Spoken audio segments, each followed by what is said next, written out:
We were butchered. You know what is called butchered? Yeah. Then they took everything that belongs to us.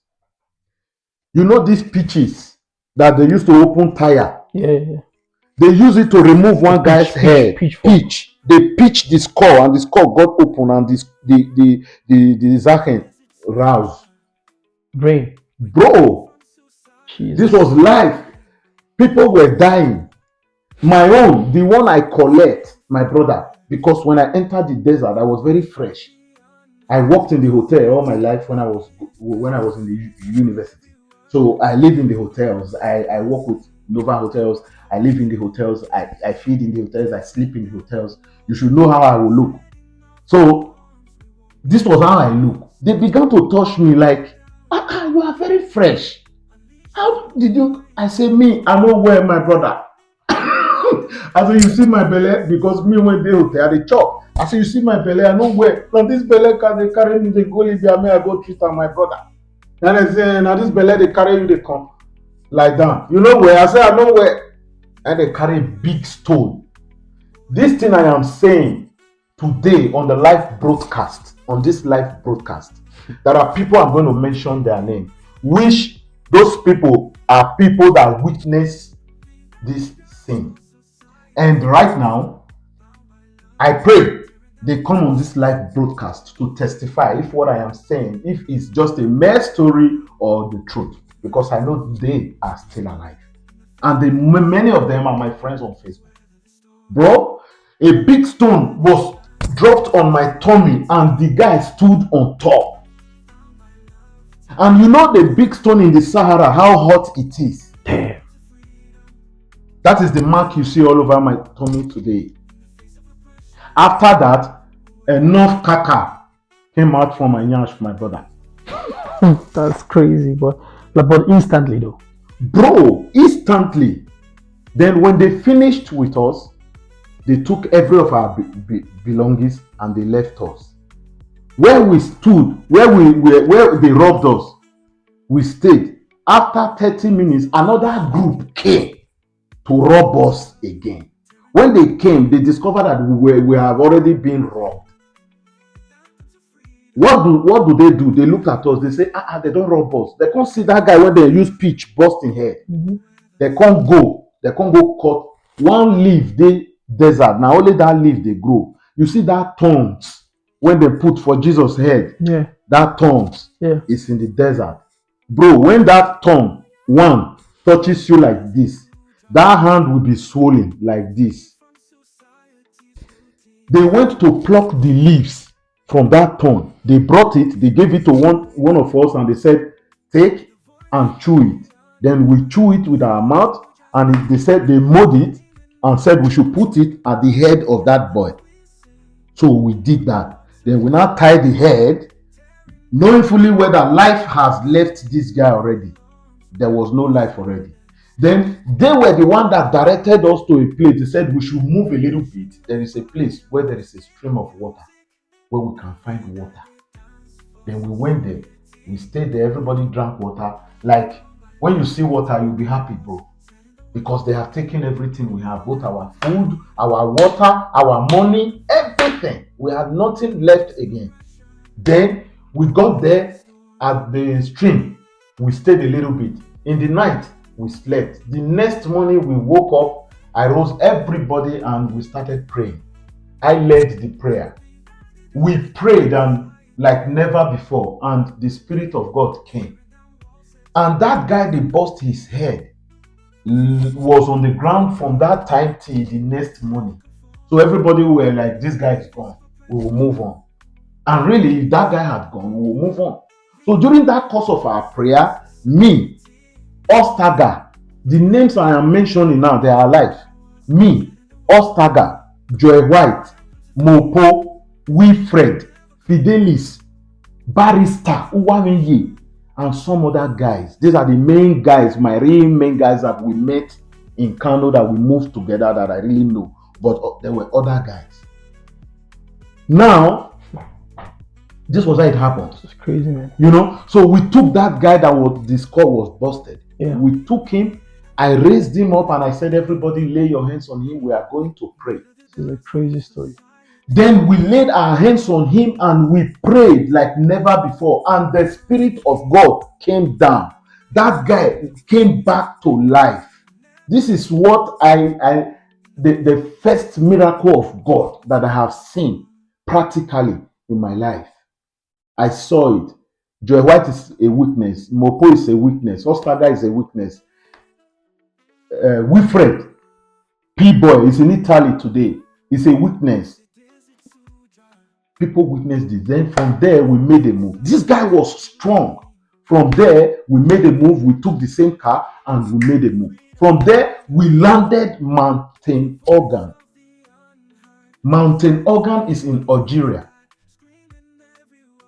Very close to the tomb of Stephen that was stoned to death in the scriptures.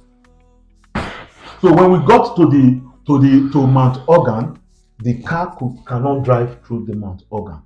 And Mount Organ is more or less like at the border of Algeria and Libya. Okay. So in this area, Algeria, Mount Organ is in Algeria. Mm-hmm. Then there is a road that crosses that divides Algeria from Libya. And in this side where the Mount Organ is in Algeria is called Gat. Then across, when you go across and you go into Libya, this village is called Barigat. So the boundary between Libya and Algeria is called Gat and Barigat. So we now cross. When we got to Gat in Mount Organ, car could not move. That is when the Grand Patron comes in. There is one man. What does that mean, Grand Patron? What is okay, that? Grand Patron in the Sahara Desert, we have different group leaders. One, if you are moving you are moving alone, yeah, you are a camarade. That's crazy. That name given to you because you have no burger, you have nobody who is leading you, you are only moving on your own. You are a camarade. Then if you have a burger, burger means the person who is leading you. Okay, like a leader. Like a leader. Okay. Then now, if you have a burger, you will be called Jadid. A new beginner who just started the journey. Recruit. So, but in the desert name, we call it Jadid. The recruit. Then we have patrons. We call it patrons. We don't call it patrons. That is in English. In the Sahara, we call it patron. Then patron, they are the ones who will organize the journey. All the cars that are going to move from that place that day to the next location. They are going to control. They are going to organize the journey. They are going to be with compass. They are the one with compass reading the journey.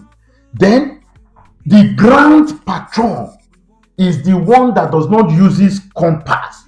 He knows everywhere in the Sahara Desert. He knows where to follow. He knows where to guide you. That is called guide. When in the desert, when the Grand Patron is moving, we call it the guide man. The guide. The guide man is the one that is leading everybody. Is the Grand Patron is at the front, and this man is about 77 to 80. 70 to 80 years of age, and you cannot walk along with him. It's very, very strong. Make kakaraka, old school tele. Now so if they move on top sound. Now so it take a move. You know the feel follow on. People when they know this story, when they know how desert be, when they don't move through the Sahara Desert, when they will come across this cliff, if they don't come pour down their mind for here, waiting them pass through, you will know say man, those people they don't work because anybody when pass through the desert, or every 100% of people that move through the Sahara Desert, 90% not normal again. Now so it be. The 10% when normal now cloth now they their body. Believe what I tell you, my brother. This was how it was. Then we now have to move from there. From there, we were caught. This time around, as we were trying to move through the Mount Organ, Joy White turned back and looked at me. And when he looked at me, I saw a flame of fire from his eyes too, and the eyeball turned like one who wants to give up. Then the next thing he said to me, say, Andy Sparker, I don't know if I can continue this journey again. Please, if you succeed, take care of my wife and my children. I look at like this. As I let am talk finish, the next thing I give am a bad slap. No, sir! You dey mad? No, You dey craze? that's crazy. We dey go where we dey go. We never reach there. No be say you don die. Nothing do you. You stand for here, come dey do like say you wan die. You dey mad for this journey? Oh yeah. They don kill you before. Oh yeah. As he look me, he say water. I said, you no need move. Oh boy, na Joy White move. Mopo move. Everybody move. As you don move. Oh more, go no go. We say me don tire. Food no dey, water no dey, nothing dey. You go dey see people dey make their people dey drink. Damn. What would you do? Nothing. This time around, I called back. I say, Wilfred, Joy White, Mopo say you no dey stop, him dey go. I say, okay, Mopo, you move on. We no go fit follow you again. Okay, which men we control other men when they remain? We stop. I say, right now we no go die because we dey go Europe, my brother.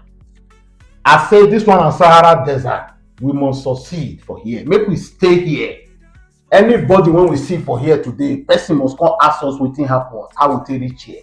Then we go knack dem story when we take comot for house. Wetin we dey do, because almost all of us come be like we dey work for the same place for Nova Hotel before. So all of us know each other. Then we know say na shows we dey do, na party we dey do, na showbiz we dey do. You know. So during the course of this journey, Joy White hold some papers, flyers, when we take do flyers for town, when our faces dey. He holds some, me hold some, everybody holds some. Me, I only just hold that on my own. Never knew that I was going to use it in that journey. So when the one man came, he said, he stopped with a car. With a Hilux. He asked us, Shino Mushkela Yaraj, Asma. What does that mean? I said, how are you, my friends? What are you doing here? We're not to hear Arab that time. Now the ones when they speak for desert, now we don't hear, because Libya Arab is different from the one when they speak for desert. Now so we come tell and say, more we dey come, we'll see what thing happen. We be musicians, then focus up, then carry our property, everything, then discharge us for here. How we go do? And then the guy can say, okay, what thing he go do? He go help us. He can carry us, put for a motor. He can go carry us, go give police for Algeria. Police now can carry us, they can arrest us. They can go put us for jail. From Algeria, the main city of Algeria, they drove us from this city to Janet. Janet was where we went to prison in Algeria. We were there for almost 3 weeks. And this prison site, people doesn't live there. It's a desert, like something created in the center of desert. The heat alone, people dies every day. From there, we were praying. I called my men. I said, forget, they don't catch us. Now Europe we go, we not keep person. Then say, okay, from there, they can't take us come out for that prison. They took us to one other place, like a place where they are going to sort people who commit crime and those who did not commit crime. So when we got there, we were standing. One white Algerian policeman came to meet us. He said, you black,